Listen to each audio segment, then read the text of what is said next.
Making the impossible inevitable is really being firm in our yeses and our nos. So when your intuition speaks to you in response to an opportunity, an invitation, a pathway, an idea, a person, you need to be able to feel that yes and that no. And you need to know very clearly what it is that you want.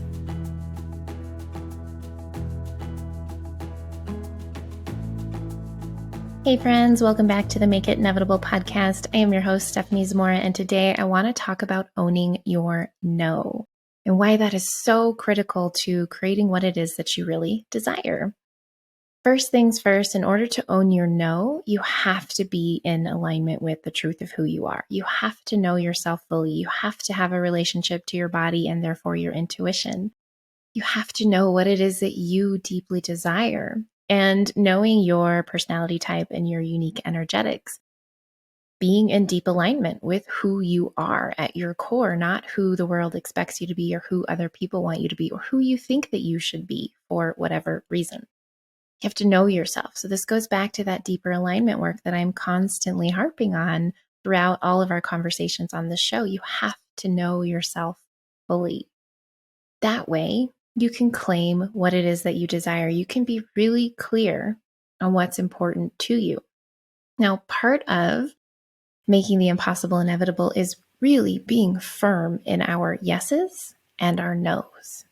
So when your intuition speaks to you in response to an opportunity, an invitation, a pathway, an idea, a person, you need to be able to feel that yes and that no. And you need to know very clearly what it is that you want, what that looks like, what that feels like. Now, there is a lot to this. There are specific and there are non-specific manifestors. So this requires knowing a bit more about your energetics, your human design, to know which one you are. But essentially, you have to be clear on what it is that you want. How do you want to feel? What do you want things to look like?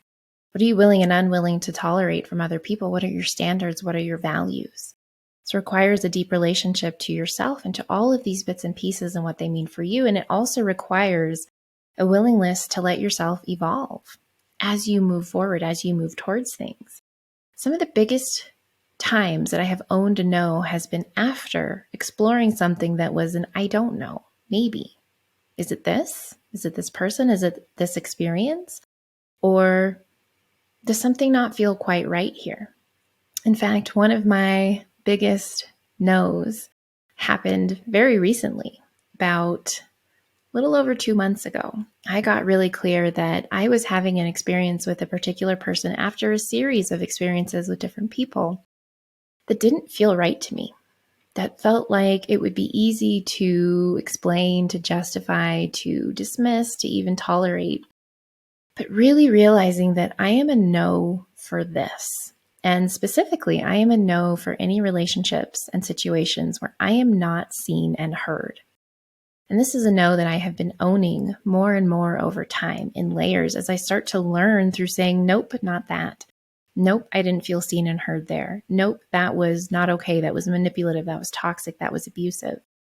Sometimes it takes going through these different experiences and situations to more fully own and clarify our no. What are we saying no to? And in turn, what are we saying yes to? So being in relationships with people where I feel seen and heard, where I feel fully met, has been very important to me throughout all of my relationships.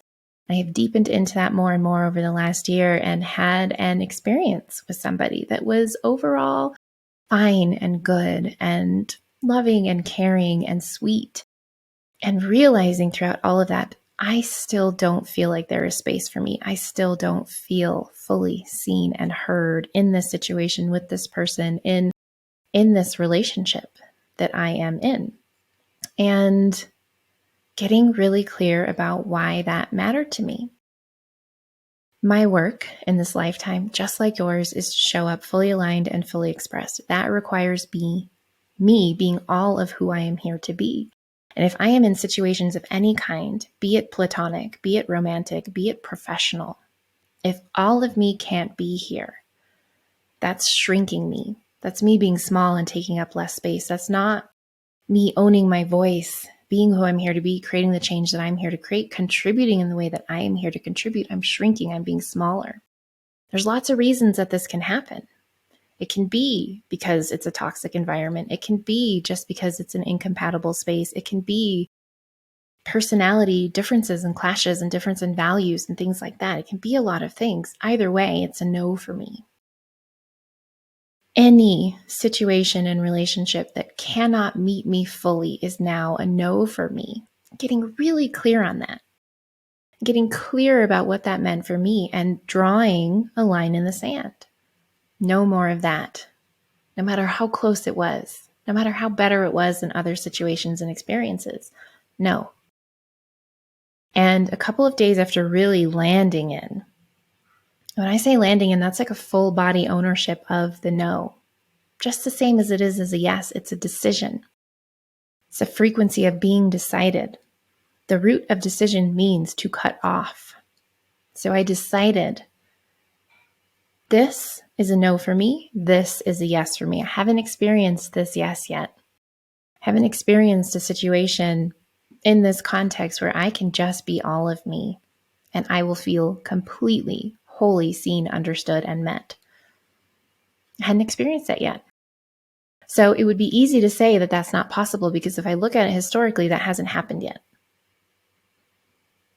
But we focus on what it is that we want. We claim our desire. We decide this and nothing less. We cut off everything else in doing that. We have to be decided. Decision is a frequency. We talk a lot about this. There is a difference in being decided that something is happening versus hoping that maybe, I think one day I might. I was decided in that moment. And it didn't take anything ugly, anything awful, anything traumatic. It didn't take a rock bottom, having my back up against the wall. It was simply being in tune with myself and feeling into, this doesn't feel quite right. I don't feel like there's space for me in ways that are important to me because I have been building this relationship with myself. I have been leaning in more and more deeply into showing up fully aligned and fully expressed. So these decisions don't always have to happen because something bad or awful or traumatic happened. Oftentimes they do. Oftentimes that can be the catalyst for a really firm vow, commitment, promise to self, decision. But when you're really in a relationship with yourself, and that's your priority, when you value showing up fully aligned and fully expressed, and you're willing to be uncomfortable in that, you're willing to be in moments of uncertainty, even grief in making these decisions. When you're willing to do that, you're building this relationship to yourself. It can be small things, it can be gentle things, it can be loving things, it can be kind things, it can be happy things, where you still tune in and you say, this is not quite right. This is still not what I want. This still doesn't align with my values. This doesn't move me towards the things that I say that I want. And you say no, you decide. In decision, we cut off everything else. We say this and nothing less, which means no to that over there, to what's happening now, to where I'm standing now. When we say no, everything shifts around us because those things are no longer an option, which means we can only give our attention to things that are. We shift our way of being in the world. We're engaging with life differently now. We're engaging with life as someone who has said no to that and yes to this. We move differently. So for me, I said no. I got really certain on an even deeper level of what it means to feel seen, heard, and fully understood and fully met. And that I was unwilling to show up anymore as less than all of who I am.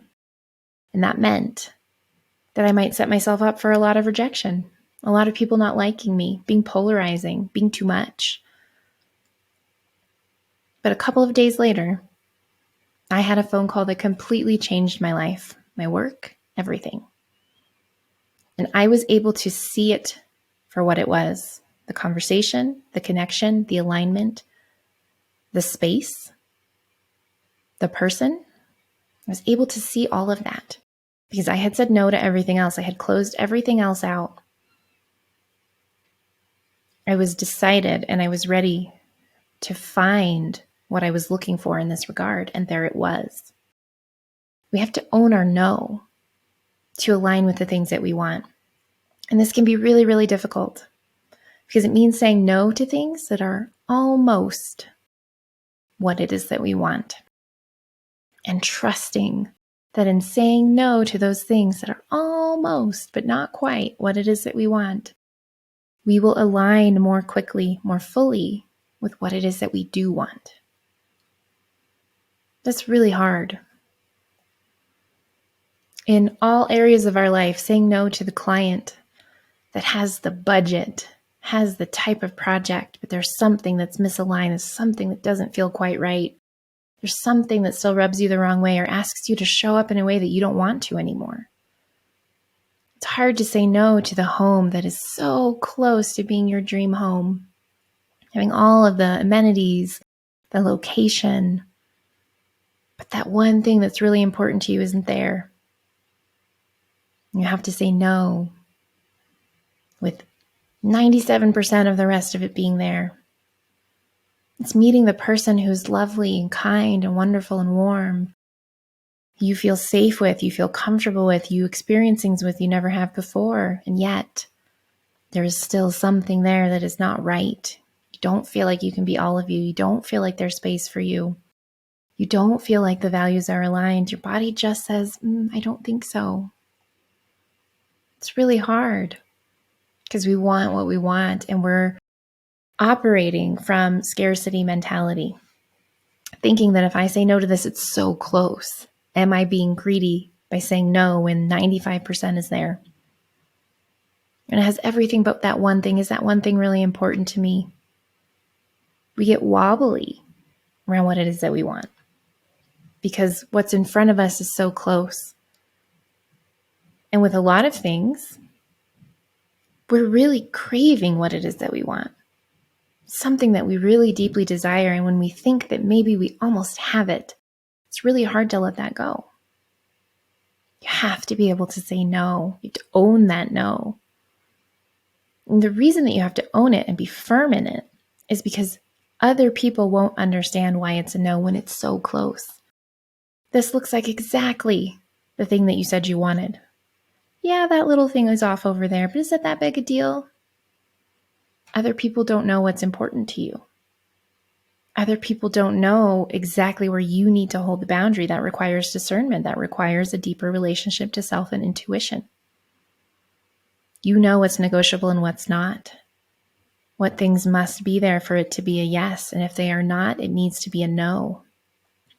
And when we say no to things that are close, but not quite right, sometimes there is a quiet period. Sometimes we align very quickly with a yes. That happened for me in this situation. And sometimes there is silence. There is silence. This is what Lacey Phillips calls the magic dark. This period where it's just crickets. It seems like nothing is happening. Everything has come to a halt. There's no more new options, opportunities, pathways, possibilities. We start to panic. Should I have said yes? Should I have taken that job offer? Should I have just stayed with that person? Did I mess up? This requires deep trust in self and life, in our callings, and what feels right and true for us. Deep, deep trust to sit in that magic dark, in that period of nothingness, and stay committed. Continue owning our yeses and our nos. Continue saying no if the next thing is almost but not quite. It's really easy for other people to make us wobble in this, to make us feel like we're asking for too much. Our standards are too high. We're being unreasonable, unrealistic, which is often just somebody telling you that they have not been able to own their yeses and their nos, that they believe they have to settle for less than what they desire, less than what they deserve, that they have a limiting belief or a trauma around wanting too much, being too much, asking for too much, being unreasonable. None of that has anything to do with you. You have to stay true to your desire. which requires saying no. Now, it can be really difficult to say no if you have trauma around no. Your no not being respected, your no not being allowed, your no not being an option. People overwhelming you, gaslighting you, manipulating you, bullying you, controlling you, abusing you. If it's really hard for you to say no, even to small things. I just recently reached out to somebody who does work for me off and on. They weren't available and they said no. It was really hard for them to say no. They knew that it was a safe space to say no with me, but it was still really hard. A lot of us have this trauma around no. Whether that's because our personality type, our winning strategy is people-pleasing oriented. You want to be and do everything for everyone else so that you get that love and belonging, that safety, security, and success.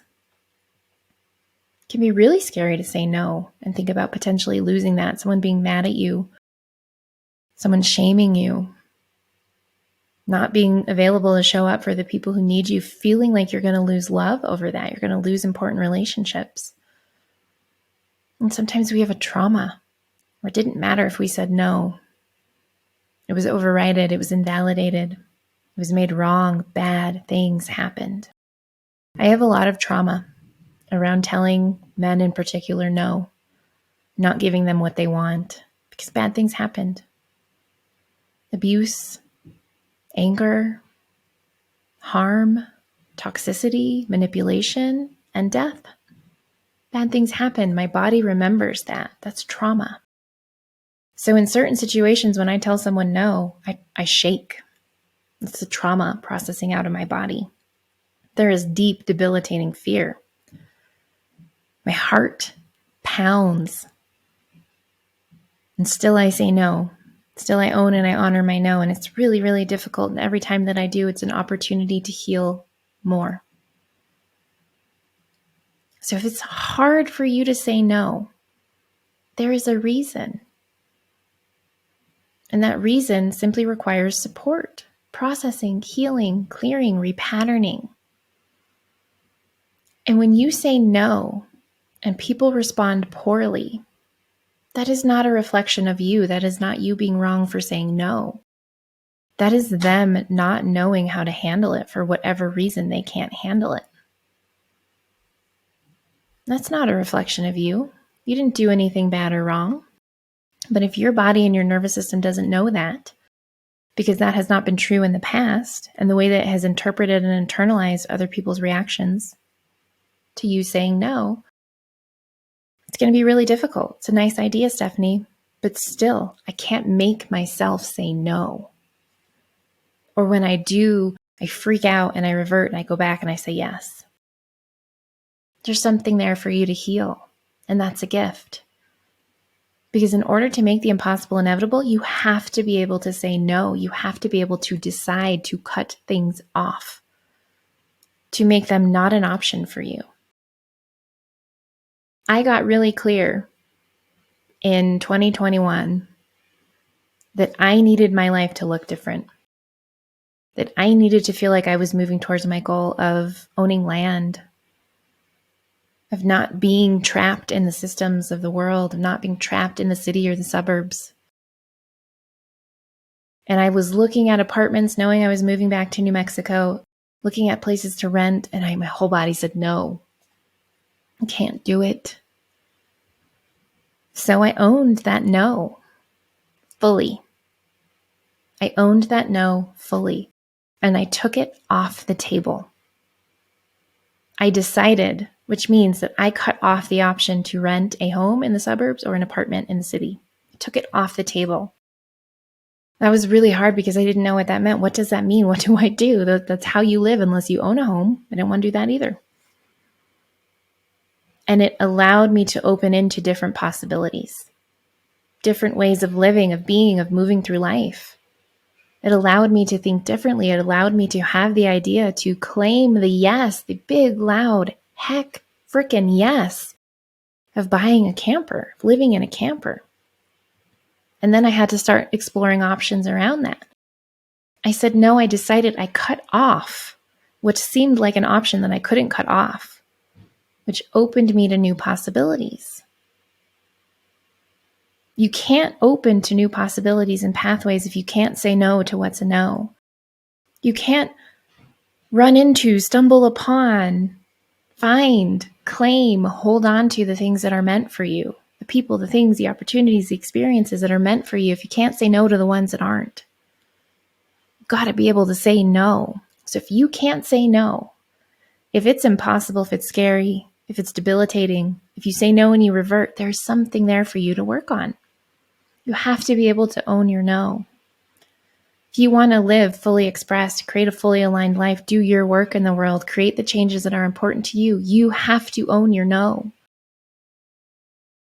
What are you still saying yes to that's a no for you? And I get that your mind will have all these reasons why you can't say no. I can't say no to that work that's paying my bills right now. I can't say no to this job that I hate. I can't say no to this person that I'm married to, that I'm having a child with, whatever it is. You got to own the no. Why is it a no? What is a no for you? And maybe you can't just rip the Band-Aid off and up and leave all the things that are a no, but how do you get in motion on that? This is no longer a yes for me. And that's not a maybe. It's not a I will tolerate. It's not an until this happens. It's a no. What can I change? And I know that it's hard and it's scary and it feels impossibly overwhelming and it feels like I don't understand your circumstances. I know that there are things that are really hard to say no to because they are so debilitatingly terrifying, because people don't handle them well, because people make you wrong and you get hurt. I know that. I know that it's hard and it's scary. Believe me, I know I have said no to things that I thought would kill me or other people. I have survived saying no and watching the consequences of that, the ripple of that, the choices, the poor choices that other people choose to make as a result of my no. And still I am here and I am happier than ever. It's hard work to own our no, to speak our no, to stand steady in our no. You still have to do it. So just tune in. You don't have to do anything big and hard today. You just have to own your no.